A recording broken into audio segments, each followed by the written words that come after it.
Sulaymon ibn Abdulaziz Rojihiy degan odam o'tgan Saudiyada. 1928-yilda tavallud topgan u kishi. Juda ham bir kambag'al oilada tavallud topgan. Maktabga borsa, ustoz aytadiki, "Bolalar," deydi, "biz yaqin kunlarda sayohatga chiqamiz. Hamma 1 riyoldan olib kelsin," deydi. Yosh Sulaymon oilasiga kelib, onasidan 1 riyol so'raydi. Onasi aytadiki, "Ey bolam, bizda 1 riyol nima qilsin," deydi. "Qara faqirligimizni, qara kambag'alligimizni. Otangdan so'rab ko'rchi," deydi. Sulaymon otasini oldiga umid bilan boradi. Otasidan ham shu javobni olgandan keyin, "Ey Sulaymon, bizda 1 riyol yo'q senga berishga," deydi. Sulaymon maktabga juda xafa holatda keladi.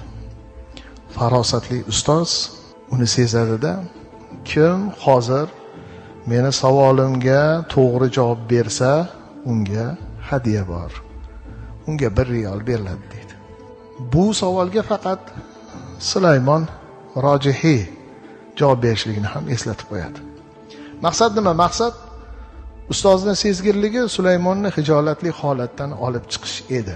Juda oson savolga Sulaymon tezda javob beradi va unga 1 riyol taqdim qilinadi. Oradan vaqtlar o'tadi.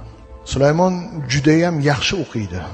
Tadbirli, tadbirkor va tez orada Sulaymon Rojihiy nomi butun Saudiya Arabistoniga keng tarqaladi. Rojihiy bankiga asos solishi, Islom bankiga bir qancha kompaniyalar egasi bo'ladi. Yoshligida uni o'sha halol pokiza yo'lga sababchi bo'lgan ustozini izlay boshladi. Ustozi Falastindan edi. Qarib qolgan, keksayib qolgan, uncha ishi yurmaganidan yurtiga qaytib ketishni reja ham qilayotgan edi deb eslanadi. Sulaymon borib topadi, salom alikdan so'ng, "Esingizdami?" deydi. "Shunday o'quvchingiz bor edi." "Ha, esimda," deydi. "Meni," deydi, "siz 1 riyol bilan xursand qilgansiz." O'qituvchi aytadiki, "Ha, o'sha 1 riyolni menga qaytarganni kelding," deb kulib javob beradi. Sulaymon indamaydi-da, uni bir qasr tomon boshlab boradi. Va unga yangi qasr ichida xizmatkorlari bilan va eng yaxshi o'sha zamonasini zo'r ulovli mashinasini hadya qiladi. O'qituvchi sarosimaga tushib qoladi-da, "Siz xursandmisiz?" deydi Sulaymon. "Men," deydi, "hushimdan ketadigan darajada xursandman," deydi.